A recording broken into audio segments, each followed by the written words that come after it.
কিরে লাউ সব পায়রা লাইলেন নাকি? আরে আর কইস না, রাত্রেবেলা অনেক ঝড় হইছে না, এই লাউয়ের ভারে তাল একবার ভাঙ্গা পড়ছে। যেই গাছটা নিজের বাড়ি রাখতে পারে না সেই গাছের মধ্যে যদি এত বড় বড় লাউ হয় তো টাল ভাঙ্গিয়া পড়তো নাকি খার হয়ে থাকবো?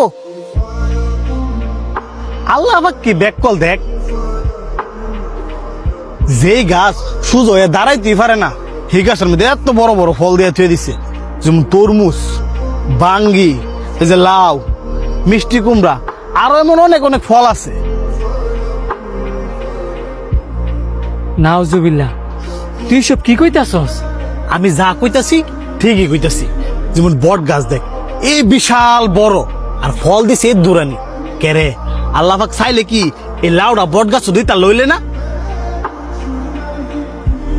পরে জাম গাছ দেখ, গাছ কত বড়, ফল হইলে যে এর দুর্নি।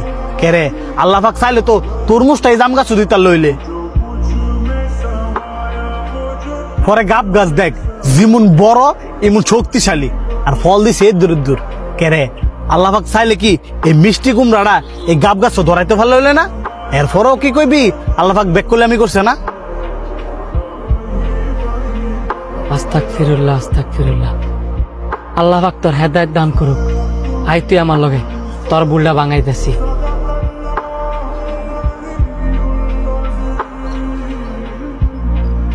কিরে তুই আমার এই বট গাছের নিচে লইলে গেলি গা? কিছুক্ষণ অপেক্ষা কর, তোর সব প্রশ্নের উত্তর আমি দিব। হ্যাঁ, কত বড় গাছ আর কি ছোট ছোট। ও বাবা গু, কিরে কিছে? আরে দেওস না, উপরে তো কপালটার মধ্যে বট ফুল পড়ছে, আর তুল তো চোখটা কেন হয়ে গেল কইলে? সামান্য ছোট্ট একটা বট ফল ফিরিয়া তোর কপালটা ফুলে গেছে গা। একটা বার চিন্তা করে দেখতো, এই উপরেতে একটা লাউ, একটা তরমুজ বা একটা মিষ্টি কুমড়া যদি তোর মাথার উপরে ফুটতো, তোর কি অবস্থাটা হইতো? সামান্য এই বট ফুল পরে আমার এই অবস্থা, আর হেগুলো ফুললে তো আমি বাঁচলাম বলেই না। যে আল্লাহ পাক এই পৃথিবী সৃষ্টি করছে, আমাদেরকে সৃষ্টি করছে, ওনার থেকে জ্ঞানী গুণী আছে কিনা ওইটা যদি আমি বলতেও যাই তাহলে আমার আস্তাগফিরুল্লাহ কইতে হইব। আল্লাহ পাক হচ্ছে উত্তম পরিকল্পনাকারী।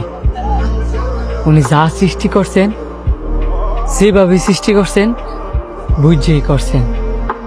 ওই বুঝার ক্ষমতা তোর আমার কারোরই নেই।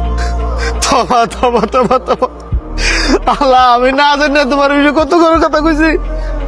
আল্লাহ তুমি আমার মাফ করে দাও।